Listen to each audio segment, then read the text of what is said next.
Cześć, tutaj Ginee. Przeprowadzimy teraz wywiad z Edraszem, który jest gościem imprezy Carnival Drum And Bass 2016. Przeprowadzimy wywiad specjalnie dla Polisz Biznes TV. Hello. Hello, Ben, how are you? I'm very good, thanks. How are you? Excellent, very well, thank you. Good. We just finished your set. What would you like to say about the crowd, about the party, about the club? Please be honest. The crowd was amazing, as per usual in Poland. I mean, for the style of music that I play, this is just like, it's like home territory for me, because they just love the same music that I love. So I don't have to tailor my set for anything, I just play what I want to play in it, and it works out perfect. The energy's always up there. The booth was a bit cramped, but that sometimes adds to the intensity of the vibe. That's true. The sound was a bit fucked in a couple of places, but overall it was good, man. Okay. It was good. Okay, I will ask you some random questions about your life. Okay. Sorry. No, it's alright, man. Please tell me, what have you inspired to become a producer? What have I... Who did you inspire to Who inspired me? Yeah. I don't know if it was any like specific people, to be honest. It was more... Oh, maybe a couple of them? Yeah, I mean, when I started making music, all I was listening to really was hip-hop. It was 1998, wasn't it? It was before that. Before, like, yeah, of course. 92. Your release. I used to try and be, yeah. I failed miserably, but yeah. The first one was on the... No U-turn. I said it was... No U-turn, like 92, 93. Sorry, I missed that. Sorry. We started making music. Virus was 1998, wasn't it? Yeah, it was 97, 98, okay, yeah. Alright, sorry. So I used to sit in... I mean, here's the thing. I started going to raves. Before that, all I listened to was like hip-hop and like electro, that kind of vibe. Okay. So I was into Tribe Called Quest, Run DMC, Big Daddy Kane, Public Enemy, Biggie Smalls. Or I mean, I listen to mainly American music. Some of them I never heard of. Okay, well go and check them out. They're wicked. So I started going to these raves, and that was like, it was an English sound, but it was using some of the beats that I'd heard in these hip hop tunes that I loved. So it struck my curiosity. Okay. So I was listening to people like Too Bad Mice, Mickey Finn with the early stuff he was doing, Doc Scott, all that kind of like early metalhead stuff, you know. Very, very early. Yeah, so I guess you could say that probably was the most inspirational for me. Okay. And I just love the fact that it was coming out of the UK. It was stuff I was listening to that I really loved that wasn't coming from America. It felt like it was homebred. And especially from the capital of the UK. Yeah, it felt like it was homebred, but I was hearing little nuances of the music that I'd been listening to, like hip-hop beats, and so I was hearing similar ideas, but when I first heard it, I was like, what the hell is this? I need to make this stuff. And then lucky I met someone who had access to a little studio, and that was it, 92, that's when I first started making beats. On a very early version of Cubase on an old Atari. Like an old Atari? He had to pedal to keep it working. It was proper. Did you have a tape recorder at the time being? We had a Struder, yeah, we had a Struder. Yeah. We had a Struder tape.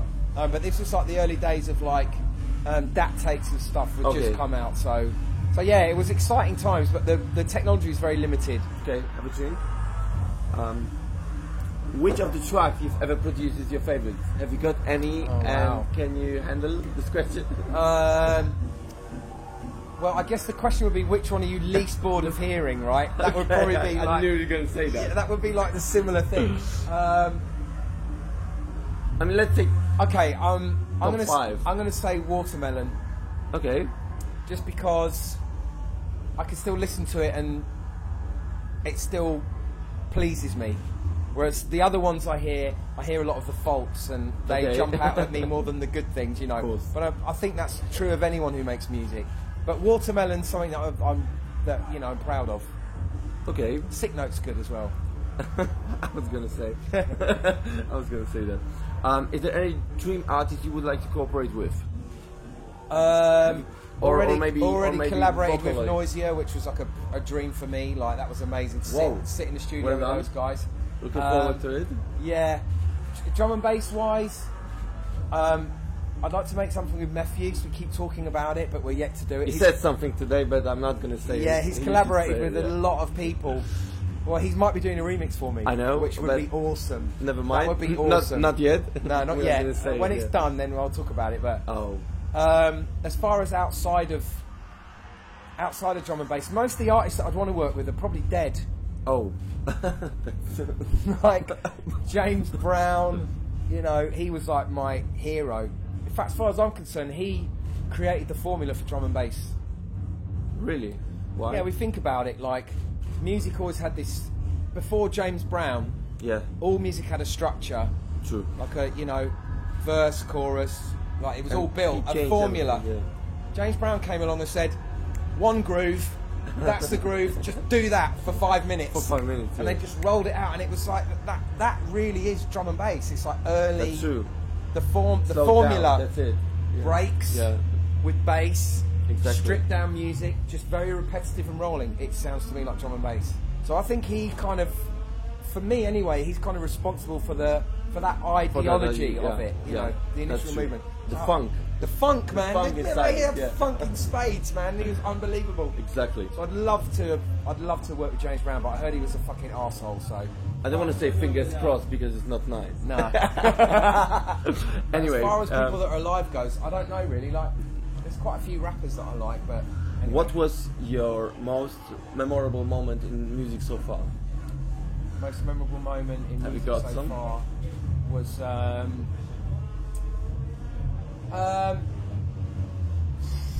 playing at Glastonbury was pretty amazing Whoa. because it's something that I always Didn't know was it. told about by my parents as a child.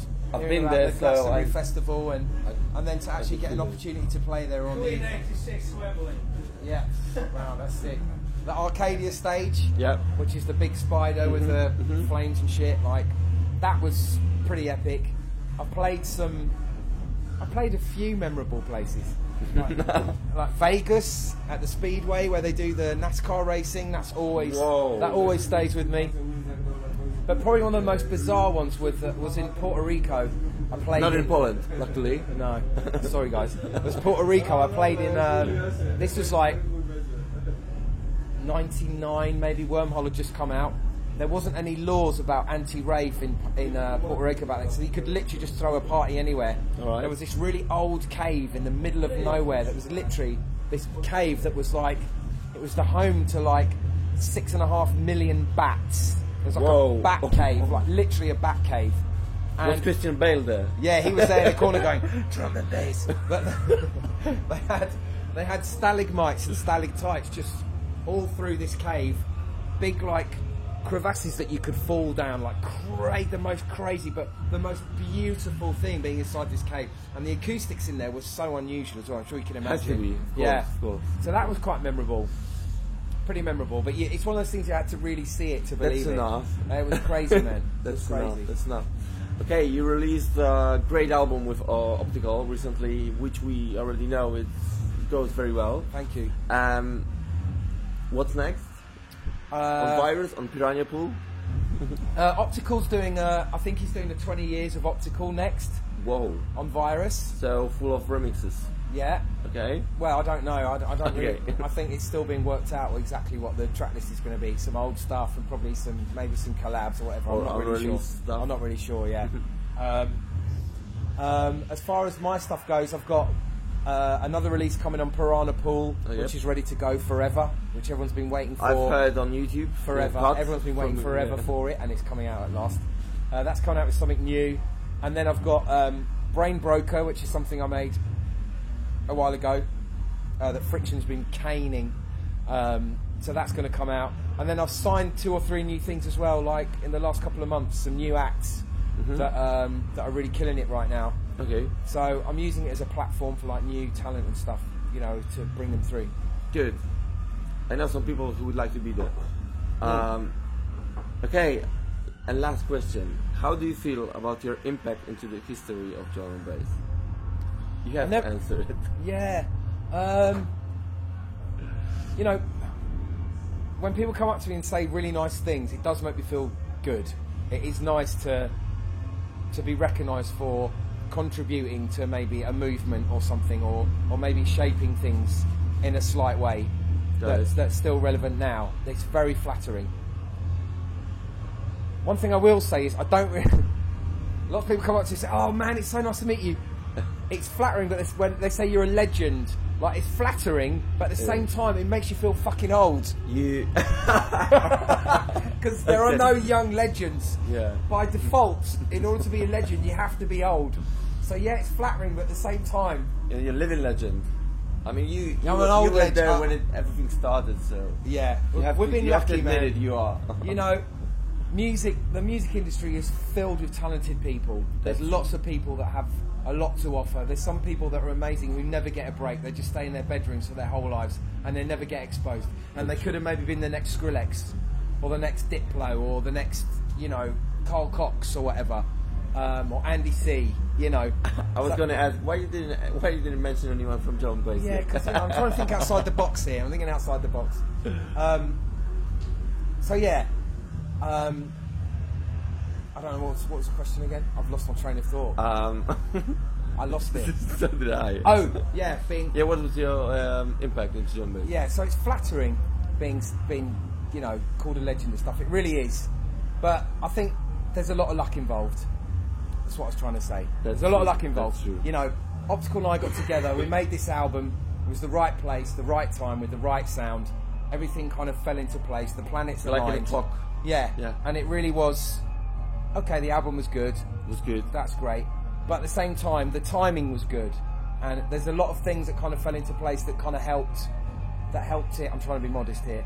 There's a lot of things that fell into place that kind of helped push it, if you know what I'm saying. But it is flattering now to have young guys that have just started producing that, you know, that say, oh, I love your sound and it inspired me. And that is so satisfying. I mean, Warhol was a breakthrough. It's so satisfying to know that you've maybe had an influence on some other people in a positive light. That's true. Okay, So thank yeah, you very much. Thank you. Looking forward to see you again.